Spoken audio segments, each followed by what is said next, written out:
कुछ दिनों पहले देश में एक फिल्म रिलीज हुई, नाम था छावा, जिसमें दिखाया गया किस तरीके से औरंगजेब ने अत्याचार किए थे संभाजी राजे के ऊपर। जबान खींच ली गई थी, जख्मों पर नमक छिड़का गया था।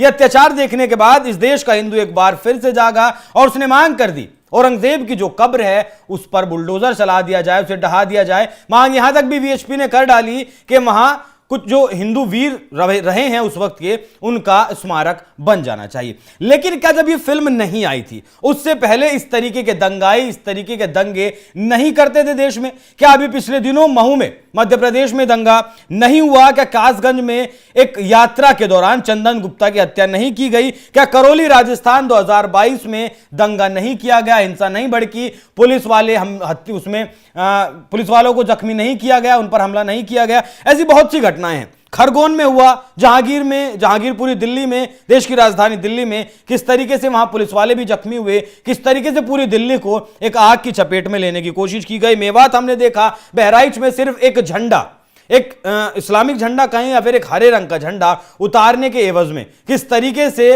हत्या की गई, नाखून उखाड़े गए, तमाम से दर्जनों गोलियां मारी गई। और उसके बाद 24 नवंबर संभल हमने देखा, तब यह फिल्म छावा नहीं आई थी। 17 मार्च की रात को नागपुर जला और इस तरीके से जला जिसकी उम्मीद शायद किसी ने नहीं की थी। इसी विषय पर आज चर्चा करूंगा। चर्चा करने के लिए मेरे साथ मौजूद हैं मृत्युंजय शर्मा जी, बीजेपी नेता। सर बहुत बहुत स्वागत। धन्यवाद। देखिए, यह दंगा करने का इतिहास पुराना है। 2014 से पहले जिस तरीके से इन्हें पाला पोसा जाता था, कुछ हो जाता था, मुझे योगी आदित्यनाथ का बयान याद है अभी जो उन्होंने विधानसभा में दिया था। 78 में जब दंगा हुआ संभल में, वहां 178 लोग मारे गए, किसी के ऊपर कार्रवाई नहीं हुई, एक आदमी को सजा नहीं हुई। वही चीज क्या अभी भी चली आ रही है? और क्या, देखिए सर, आपको बुरा लग सकता है, लेकिन क्या बीजेपी में भी वो इच्छा शक्ति नहीं है कि इस तरीके के बलवाइयों को, दंगाइयों को काबू करने के लिए एक कठोर कानून बनाया जा सके या इन्हें काबू कर सके? अभिषेक जी, देखिए, किसी भी देश में जहां पे 70 वर्षों तक एक ऐसी सरकार रही है और एक ऐसा इतिहास लिखा गया है, जो कहते हैं कि बाएं हाथ से इतिहास लिखने वाले कुछ इतिहासकार रहे हैं, उन्होंने एक ऐसा इतिहास गढ़ दिया था हमारे देश के लिए, हमारी पुरातन संस्कृति के लिए, हमारे जितने भी हिंदू वीर योद्धा हैं उनके लिए, मुगलों के लिए इस प्रकार की चीजें लिख दी कि पूरे 70 सालों तक देश दिग्भ्रमित रहा कि इनका एक्चुअल रोल था क्या हमारे देश में, हमारे देश के निर्माण में था या देश के विध्वंस में था।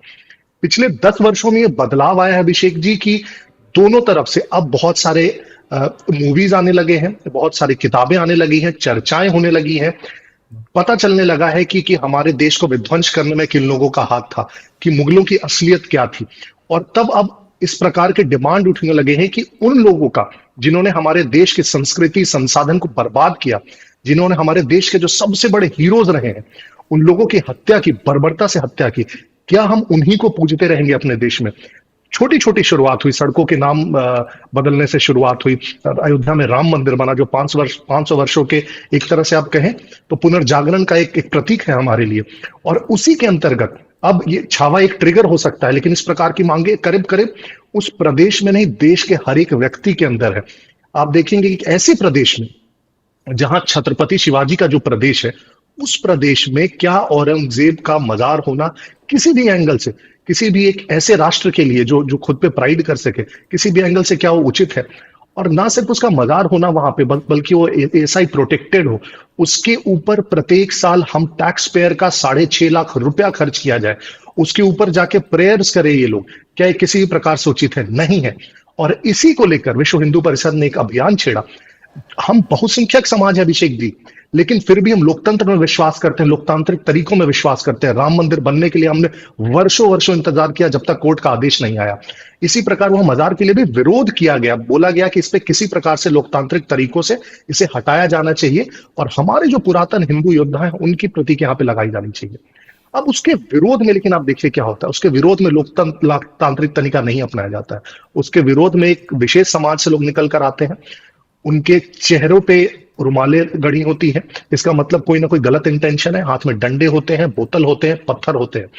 ना तो सिर्फ विहिप के लोगों पे फेंका जाता है, ये पुलिस पर यह पथराव किया जाता है, पुलिस की गाड़ियों में आग लगाई जाती है। जो मेरे पास रिपोर्ट है, करीब 30 पुलिस वाले घायल हो चुके हैं, 4 तो उसमें सिर्फ डीसीपी स्तर के अधिकारी हैं। घरों में आग लगा दी जाती है, से हमला किया गया, हालांकि कुल्हाड़ी वो हमला ज्यादा किया गया। हताहत नहीं हुए, सिर्फ चोट आई थोड़ी सी। जी, घरों पर पथराव फेंका गया, जो घर आसपास के घर थे उस पर पथराव फेंका गया। और ये सिर्फ आइसोलेटेड इंसिडेंट नहीं, जैसा आप बोल रहे हैं अभिषेक जी, ये एक पैटर्न है हर जगह। इनफैक्ट मैं एग्जांपल दूंगा, अभी होली में हमारे यहाँ, मैं जहां झारखंड से आता हूं, गिरिडीह में सिर्फ एक गली से गुजरने के लिए, जो हिंदू बच्चों का एक ग्रुप था जो होली खेलते हुए गली से गुजरना चाह रहा था, लेकिन उस गली में एक मस्जिद था तो उस गली से नहीं गुजरने दिया वहां के लोगों ने। और फिर जब उन लोगों ने गुजरने की थोड़ी सी कोशिश की तो ऊपर से मस्जिद और घरों के ऊपर से उन पर पेट्रोल बम फेंके गए, पत्थर फेंके गए, फिर आगजनी हुई, पुलिस की गाड़ियों तक में आग लगा दी गई। लेकिन यहाँ की जो सरकार है वो तुष्टीकरण की नीति में उसने कोई भी एक्शन अभी तक नहीं लिया है। दूसरी तरफ अभिषेक जी, एक जो डिफरेंस मैं जरूर कहना चाहूंगा, हो सकता है आप इससे संतुष्ट हो या ना हो, लेकिन जहां जहां भाजपा की सरकार है, जिन प्रदेशों में, उत्तर प्रदेश की भी बात करें तो एक चीज पर हमें गर्व होना चाहिए कि पिछले 5-7 वर्षों में उत्तर प्रदेश में आप देखिए दंगों का नामो निशान हट गया है। और जहां कहीं भी इस प्रकार के प्रयास हल्के से भी किए जाते हैं, कोशिश शुरू ही होती है तो उस पर बहुत स्टर्न एक्शन लिया जाता है। और उस डर के कारण आप देखते हैं, आप होली में आपको ध्यान होगा, सबसे ज्यादा का डर था कहीं पे किसी कोई सांप्रदायिक तनाव का तो संभल में था, लेकिन कुछ भी नहीं हुआ वहां पे।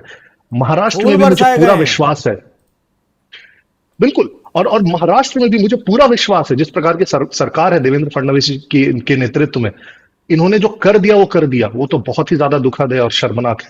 लेकिन मुझे नहीं लगता है कि इसमें से कोई भी, अच्छा, मेरा एक और जिसने सवाल भी इस प्रकार का काम किया है। सर, जी। मेरा एक और सवाल, 1954 में वक्फ एक्ट लाया, माफ कीजिएगा, वक्फ एक्ट लाया गया 1944 में, 1954 में। उसके ये किस लिए लाया गया? जिससे कि इस समाज की प्रॉपर्टीज को संरक्षित रखा जा सके, किसी तरीके से कब्जा किया जा सके। उसके बाद आप 1991 में वर्शिप एक्ट ले आते हैं, कोई हानि ना पहुंचा पाए। उससे पहले ही आप एक एएसआई बना देते हैं। ज्यादातर जो इमारतें हैं आज वो कौन सी एएसआई के अंडर में है? जिन पर मुगलों का नाम लिखा है, विध्वंसकारियों का, बलात्कारियों का, लुटेरे का नाम, जो लुटेरे इस देश के रहे हैं उनका नाम लिखा हुआ है। वो कानून उस वक्त बनाए गए, तो क्या आज उनमें संशोधन, परिवर्तन करने की जरूरतें नहीं है? बिल्कुल अभिषेक जी, है। और मैं वही कह रहा हूं, ये सरकार हर प्रयास कर रही है उस कदम में। आप देख लीजिए, सीए, एनआरसी जैसे मुद्दे, वक्फ बोर्ड जैसा मुद्दा वर्षों से लंबित रहा है, और सिर्फ लंबित नहीं रहा है, उसे और स्ट्रांग बनाते जा रहा है जैसे जैसे उसमें नए एक्ट्स जुड़े हैं। पहली बार ये सरकार है जो इन सभी चीजों पे बात कर रही है। पहली बार ये सरकार है जो बात कर रही है कि इन सड़कों का नाम तुगलक रोड और ऐसे आक्रांताओं के नाम पे क्यों होना चाहिए। पहली बार ये सरकार है जो क्वेश्चन उठा रही है कि औरंगजेब का मजार आखिर छत्रपति शिवाजी महाराज के प्रदेश में क्यों होना चाहिए। आप देख लीजिए, एग्जाम्पल के तौर पर यूएस ने जब ओसामा को की हत्या की पाकिस्तान में, उसकी बॉडी ले जाकर यूएस ने अपने जमीन पर उसको दफनाने नहीं दिया अभिषेक जी, उसे समंदर में फेंका। उसे कहा कि जमीन नसीब नहीं हो सकती हमारे देश में। जर्मनी में हिटलर की बॉडी पे जो उसका ग्रेव है, उस पे नाम, एक कोई टोमस्टोन तक नहीं, आप रिकॉग्नाइज नहीं कर पाएंगे कौन सी हिटलर की वो ग्रेव है। उसके पिता का जो ग्रेव था, कब्र था, उसका टोमस्टोन हटा दिया गया। सोचिए, उसी देश का वो व्यक्ति था, लेकिन चूंकि इतना बर्बर था तो वहां के लोगों ने उसे एक्सेप्ट करने से इनकार किया। और हमारे भारत में एक ऐसा व्यक्ति, ना सिर्फ हमारे धर्म, हमारे हीरोज, हमारे बच्चे, हमारी महिलाएं, हमारे मंदिर, हर चीज को जिसने विध्वंस करने का काम किया, उसको हम पूछते रहे अपने देश में जगह देके और अपने टैक्स पेयर की मनी से। मैं कल किसी को सुन रहा था, इस्लाम का मैं बहुत बड़ा जानकार तो नहीं हूं, लेकिन किसी मौलाना को मैं सुन रहा था कल, वो कह रहे थे कि इस्लाम में मजार परस्ती हराम है। किसी भी कब्र को अगर आप पक्का करते हैं तो वो भी हराम है इस्लाम में। बहुत अच्छी बात है अभिषेक जी, तो ये तो और खुशी की बात है। उन्हें तो और ये बात उठानी चाहिए अपने जो all India Muslim personal law board है, और हटाना चाहिए उसको। हम भी तो वही कह रहे हैं कि उस व्यक्ति के नाम से यहाँ पे अगर 2 इंच भी जमीन है, 2 गज भी जमीन है, तो भारत को और उसके लोगों को एक्सेप्टेबल नहीं होगा। इस प्रकार के व्यक्ति का नाम भारत के इतिहास से, भारत की ज्योग्राफी से, जमीन से मिटा हट दिया जाना जाना चाहिए मेरे हिसाब से। तो एक आखिरी बिल्कुल, सवाल, ये जो आप तस्वीरें देख रहे हैं ना, जिन दंगाइयों को पुलिस वाले नंगा कर पकड़ कर लेके जा रही है, इनके शरीर पर कपड़े नहीं है, लेकिन जब ये कोर्ट में जाएंगे ना, इनके खिलाफ मुकदमा होगा, इनके लिए वकीलों की फौज खड़ी हो जाएगी इस देश में। अभी मुझे याद नहीं कौन सा ऑर्डर था सुप्रीम कोर्ट का, उसमें उन्होंने कहा भी था। अभिषेक जी, पूरा एक इकोसिस्टम काम करता है। वही मैंने कहा कि 70 वर्षों से क्या हुआ है कि विभिन्न पार्टियों ने, और सबसे बड़ा उसमें अगर कोई ये प्रॉब्लमैटिक है तो कांग्रेस पार्टी, उन लोगों ने क्या किया है, इस पूरी चीज को बल दिया है। जब जब भी इस प्रकार के दंगे हुए, जब जब भी इस प्रकार की कोई चीज करी गई है, आपको ध्यान होगा याकूब मेमन की जब फांसी दिया गया, उसके बाद क्या क्या हाल हुआ है, किस प्रकार के उसके प्रोसेशन निकलते हैं। और इस प्रकार की पार्टी इनको समर्थित करती रही है, तो एक प्रकार से मन बढ़ना जो बोलते हैं, मन इस हद तक बढ़ा हुआ है कि इनको लगता है कि अब भी वही सरकारें हैं, अब भी वही पुलिस है, हमें कुछ नहीं हो सकता है।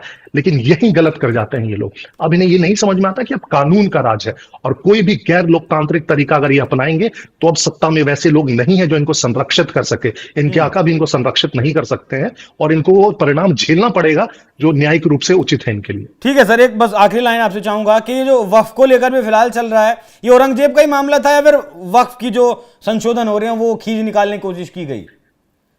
अभिषेक जी, आपने देखा है कि वक्फ बोर्ड के पूरे संशोधन में कि इस जंतर सरकार मंतर ने में बैठे कितना हैं। एक नहीं, इस सरकार ने कितना एक मीडिएशन का रास्ता अपनाया है। अगर ये सरकार चाहती वक्फ बोर्ड को पास करा सकती थी उस बिल को लोकसभा से साफ साफ, लेकिन विपक्ष ने उसमें मांग की कि जेपीसी बनाई जाए, तो जेपीसी बनाई।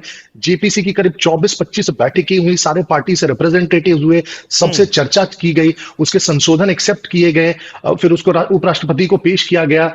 अब देखिए कितना कितना धीरे धीरे एक एक चीज पे चर्चा हुई, क्या हो सकता है क्या नहीं हो सकता। अगर इतने लोकतांत्रिक तरीके से कोई बदलाव लाने की कोशिश की जा रही है जिसका हर एक पॉइंट बहुत लॉजिकल है, जब उनसे पूछा जाता है बताइए इसमें दिक्कत क्या है टेक्निकली, जो वो कुछ बोल नहीं पा रहे हैं, तो इसका मतलब तो फिर बस ये है कि आप बल की राजनीति करना चाहते हैं कि मैं कहूं तो ठीक है, मैं ना कहूं तो ठीक नहीं है। लेकिन वही मैं कह रहा हूं कि वक्फ बिल से ये लोग बौखलाए हुए तो हैं ही, वक्फ बिल तो आना ही है और उसका पास होना भी तय है अभिषेक जी। लेकिन ये दिखाना चाहते हैं इस प्रकार की हुड़दंगी से कि देख लीजिए हम अभी भी इस प्रकार की चीजें करने में सक्षम है, हम इस प्रकार की अशांति फैला सकते हैं। लेकिन मैं फिर कह रहा हूं, एक बार सरकार का जब इनको डंडा पड़ेगा, महाराष्ट्र की सरकार का, तो इन्हें समझ में आ जाएगा कि ये वो राज्य नहीं है जहां इस प्रकार की चीजें कर सकते हैं। ठीक है, बहुत बहुत धन्यवाद सर, आपने हमें वक्त दिया। तो नागपुर में जिस तरीके से 17 मार्च की रात को नागपुर जलाया गया, उसके बाद सब कुछ सही है। देवेंद्र फडणवीस ने भी सीधे तौर पर आदेश दे दिए कि किसी भी तरीके से, जिस तरीके से हिंसा रोकी जाए उस तरीके से इस हिंसा को रोका जाए। इस देश के जो मुस्लिम समाज हैं उन्हें समझना होगा कि जो मुगल आक्रांत आए थे वो इस देश के लिए महान नहीं हो सकते। वो इस देश की संस्कृति पर चलते हैं, इस देश के कल्चर के साथ चलते हैं, लेकिन अगर चाहें कि मुगलों के मतलब संस्कृति इस देश के अपनाएंगे, काम इस देश के हिसाब से करेंगे, लेकिन आक्रांताओं को अपना आका मानेंगे, तो वो शायद अब इस देश में चलने वाला नहीं है। सर एक बार फिर आपका बहुत बहुत धन्यवाद। दर्शकों आपको चर्चा कैसी लगी कमेंट कर धन्यवाद। बताइएगा। नमस्कार।